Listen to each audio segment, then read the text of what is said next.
Okay, so today I want to talk about a gun that is very special to me. It's very close to my heart. It's got a lot of sentimental value to it. It was my uncle's gun. He bought it brand new back in, I want to say 78, 79, possibly as early or as late as 1980, but I'm not 100% sure. I was never actually able to talk to him about this gun to find out exactly when he bought it. When he passed, my dad handed it down to me. So, the gun that I'm talking about is the Ruger Blackhawk, chambered in .357 Magnum. Those of you that are revolver fans probably know a lot about this gun. I've heard about this gun. Many of you probably own one of these. If you don't, you've probably at least shot one of them or seen one. These guns are amazing. They're reliable, they're robust, they work, they're accurate. I mean, this particular one is at least, I want to say, 38 years old at least. If it was purchased in 1980, it's older than me. I'm 37. I was born in 81, and I've never had any problems with it. As far as I know, my uncle's never had any problems with it. I mean, they're just great guns. So, if you want to learn a little bit of history about the Ruger Blackhawk, don't go away. So let's get into a little bit of history with the Ruger Blackhawk. And it starts back in the 50s. During the 50s, Westerns were popular in movies and television. Colt had discontinued the iconic single-action revolver, Army revolver, prior to World War II.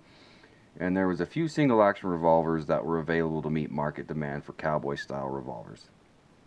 In 1953, Sturm and Ruger Company introduced a single 6, which was a .22 long rifle rimfire single-action revolver.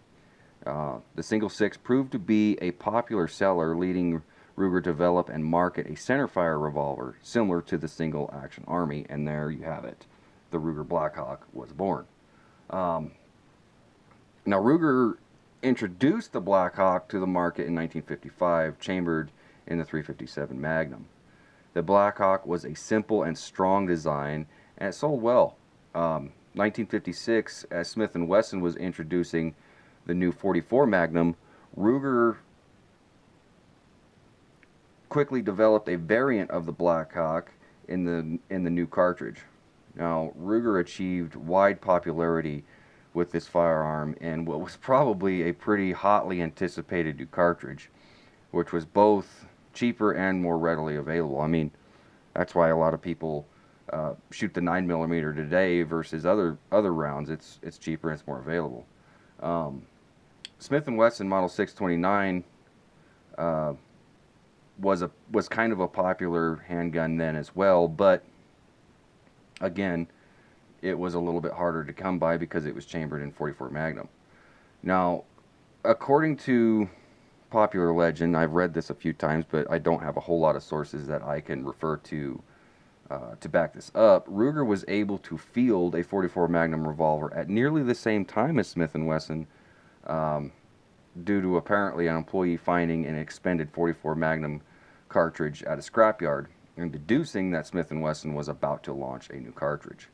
Now, from 1952 to 1962, Blackhawks were known and are still known today as the flat top models, because on the adjustable sights, which on this particular revolver, the rear sight is adjustable.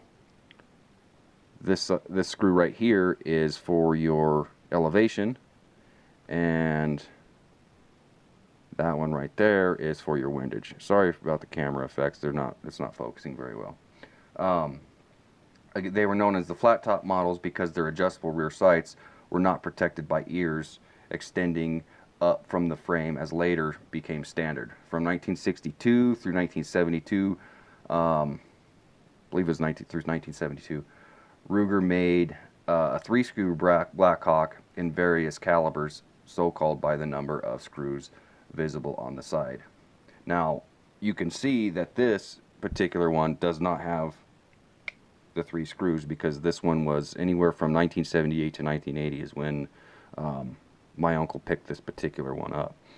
And you can see it's been around. I mean, it's got a little bit of bluing wear right through here, a little bit here on the cylinders in the front here, behind the cylinder back here.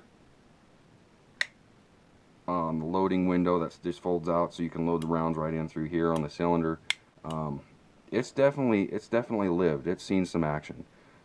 I think it actually lends to the overall look of the gun, because it gives it a little bit of kind of a patina, that old Western look, and I love the way it looks. I'm not going to have it reblued. I'm not going to have it restored. It's going to stay this way, and it's fully functioning. It works great. My dad handed it down to me when my uncle passed, and when the time comes, I'm probably going to hand it down to one of my kids, and it's going to stay in the family. Disassembly of this is pretty straightforward. It's pretty easy. You want to open up your loading window. You've got this pin that's spring loaded right here on the side. You just push that in. You pull your cylinder pin forward.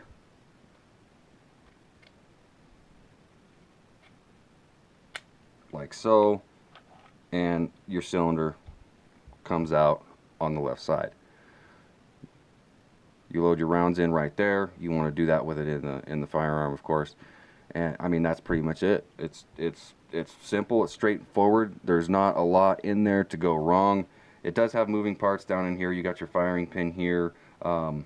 You've got other parts down inside here for the trigger, of course, but other than that, there's not a lot of moving parts in this. There's not a lot of things that can go wrong with it as far as causing a malfunction, which is partially why revolvers are known to be so reliable. They just, I mean, they work. There's not a lot there that can go wrong. A lot of people carry revolvers just based on that alone. Oh man, I love that sound.